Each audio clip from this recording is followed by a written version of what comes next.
A very important part in every sprinter's arsenal is his or her ability to maintain top speed and finish strong through the line.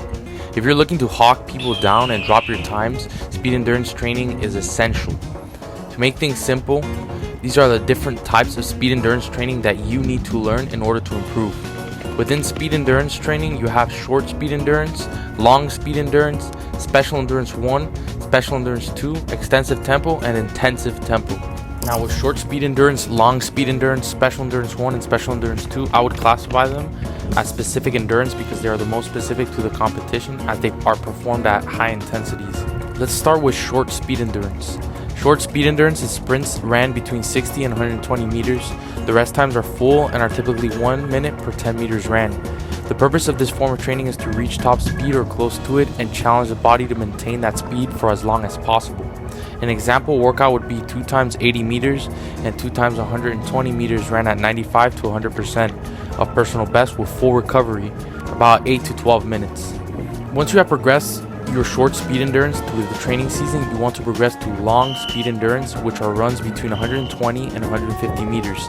The purpose of this form of training is similar to short speed endurance as it challenges the body to maintain top speed for longer but at a distance beyond that of a 100 meter sprinter's race distance. For someone that might be looking to double in the 100 and 200 meters, Special Endurance 1 would be very beneficial. Special Endurance 1 are distances ran between 150 and 300 meters. These are ran at 95 to 100% of your personal best and require 0.5 to 1.5 minutes per second of activity.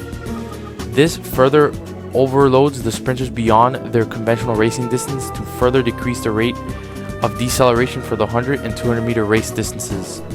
Special Endurance 2 are distances between 300 and 600 meters and are primarily used by 200 and 400 meter sprinters. These sprints are performed with full intent and the recovery times are usually between 12 to 20 minutes. These sprints teach the athlete to maintain good technique and to run through the line at the end of a 200 meter and a 400 meter. 100 meter sprinters wouldn't really benefit too much from this form of endurance training. A form of training that was commonly used by Clyde Hart during Michael Johnson's 400 meter preparation was intensive tempo. While some coaches argue intensive tempo isn't fast enough as they are performed greater than 75% but less than 95%, intensive tempo runs are still fast enough to require the body to tap into the lactate energy system to maintain muscular contraction. Therefore, it can be useful for making the body adapt to lactate conditions that are required for longer races like the 400 meters or the 400 meter hurdles. It is important to note that because intensive tempo falls short of competitive condition, it doesn't reinforce the mechanics you use during competition. So it is vital to use intensive tempo alongside training modalities that are high intensity and fall between the 95 to 100% range. An example intensive tempo workout would be Khmel's intensive tempo workout, 2 sets of 4 by 220 meters at 75 through 94% with 2 minutes rest in between reps and 6-minute rest in between sets. Extensive tempo is basically a slower version of intensive tempo, with the biggest difference being that the speed is so much slower than competition that it avoids excess buildup of lactate and hydrogen ions. While intensive tempo is painful because of the buildup of hydrogen ions, extensive tempo challenges the body through its aerobic nature. While some people might see extensive tempo as useless to improve sprint speed, there are still qualities that can be gained from it to improve you as an athlete overall. While extensive tempo might not make you faster directly, you're still developing elasticity to each stride, which acts as a mini plyometric.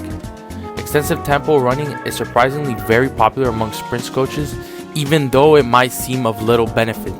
This is because of its low effect on the CNS or central nervous system and its ability to improve circulation and tight muscles. It's commonly used as a form of active recovery. An example workout would be 10 times 100 meters with walk-back recovery at 60 through 75%. Recovery has to be incomplete to challenge the aerobic system. Each of these forms of speed endurance training can be used as a progression throughout the season. The progression typically goes as followed: extensive tempo, then intensive tempo, then short and long speed endurance, then Special Endurance 1, and finally Special Endurance 2. While this can be useful, it's important to note your own personal goals and forms of periodization. Thank you all so much for watching and for the amazing support of the past few videos I've made.